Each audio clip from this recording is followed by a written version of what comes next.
एक राजा के 3 प्रश्न। सबसे बड़ा दलदल कहाँ है? सबसे सुंदर स्त्री कौन है?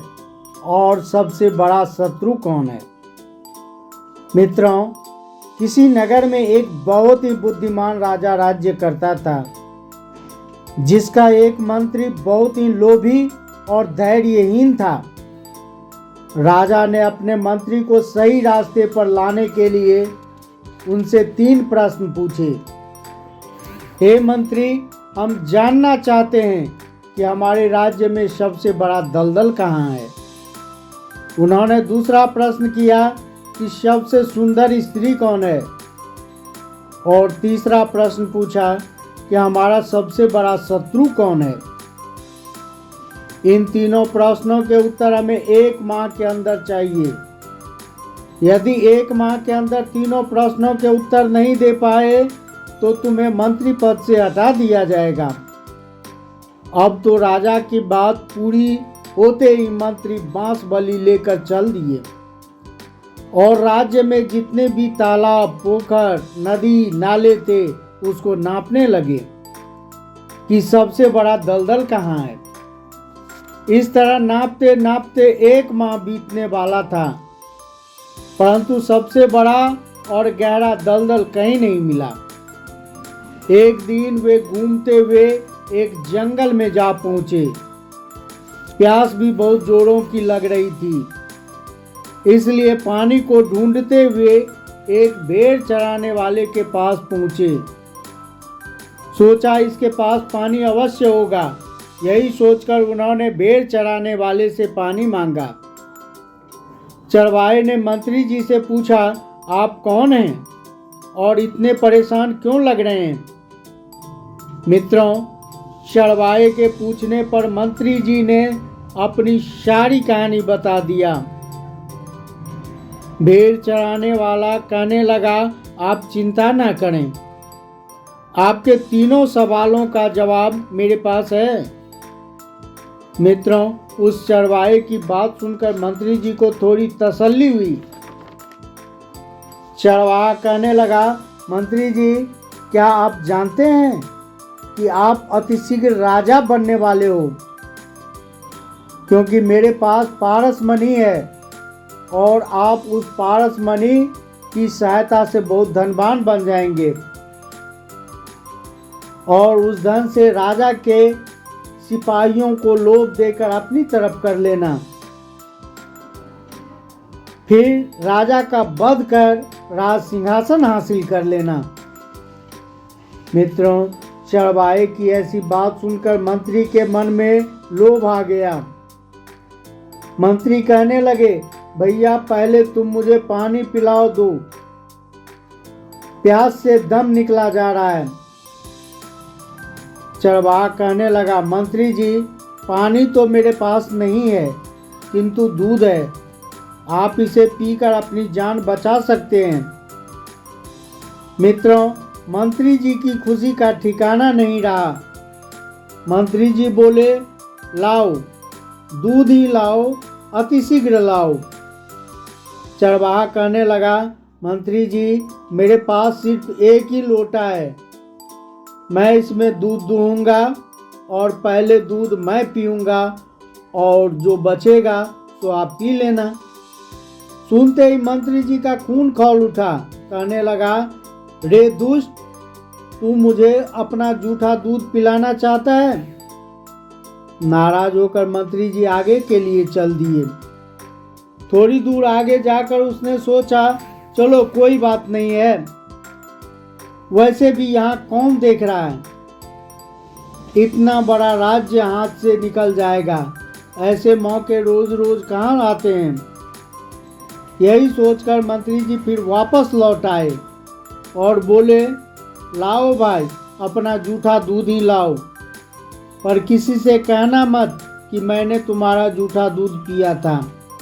मित्रों, चरवाहा कहने लगा, मंत्री जी, मुझे लगता है कि आपने मेरी पूरी बात नहीं सुनी। मैं यह कहना चाहता था कि मेरे पास जो मेरी भेड़ों की रक्षा करने वाला कुत्ता है, मुझे इसकी भी भूख मिटानी पड़ती है। इसलिए पहले दूध मैं पीऊँगा, फिर मेरा कुत्ता पिएगा, उसके बाद बचा हुआ दूध आप पी लेना। मित्रों, चरवाहे की ऐसी बात सुनकर मंत्री जी बहुत नाराज हो गए। गाली गलौज करने लगे। अरे दुष्ट चरवाहा, मुझे तू कुत्ते का जूठा दूध पिलाना चाहता है? मुझे नहीं पीना है तेरा दूध। इतना कहकर मंत्री जी आगे के लिए चल दिए। कुछ दूर आगे पहुंचने पर मंत्री जी ने सोचा, राजा बनने का अवसर क्यों गंवा रहा है? कुत्ते का जूठा भी कोई जूठा होता है? यही सोचकर मंत्री जी फिर लौट आए और बोले, चल भाई, हमें तेरी यह बात भी मंजूर है। मंत्री जी को दूध पीने के लिए राजी देखकर चरवाहा कहने लगा, मंत्री जी, आपने मेरी पूरी बात नहीं सुनी। मैंने ये कहा था कि पहले दूध मैं पीऊँगा, उसके बाद मेरा कुत्ता पिएगा, और जो दूध बच जाएगा उसमें मैं भेड़ों की मैगनी घोलूँगा, वो आप पी लेना।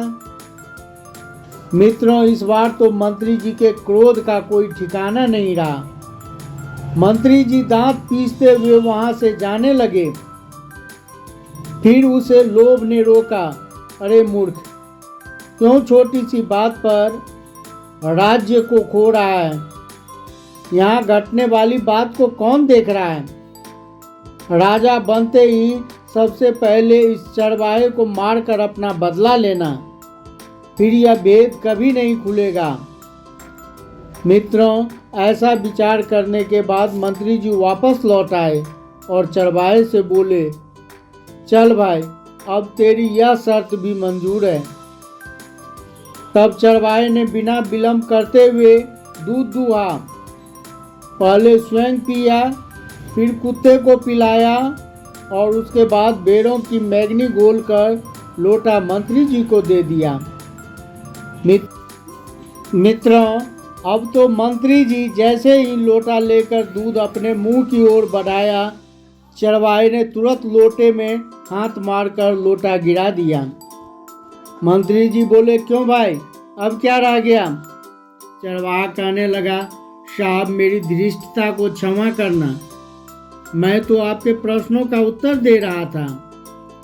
आपके पहले प्रश्न का उत्तर है, सबसे बड़ा दलदल ये लोभ ही तो है।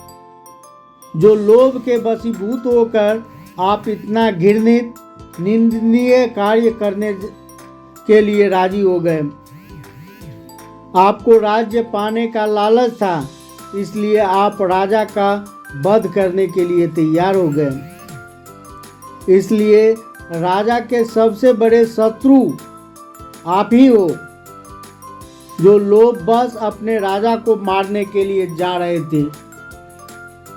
आपके तीसरे प्रश्न का उत्तर है, यह माया ही सबसे सुंदर स्त्री है, जिस पर हर एक व्यक्ति रीझ जाता है, जिसे पाने के लिए व्यक्ति अच्छे बुरे का विचार तक भूल जाता है। रही बात पारसमणि की, यदि मेरे पास पारसमणि होता तो मैं खुद ही राजा नहीं बन जाता? जंगल में भेड़ क्यों चराता? उस चरवाहे की बातों से मंत्री जी बहुत संतुष्ट हुए। उन्होंने आकर राजा को सभी प्रश्नों का जवाब दे दिए। तो साथियों, मुझे उम्मीद है कि यह वीडियो आपको अच्छा लगा होगा।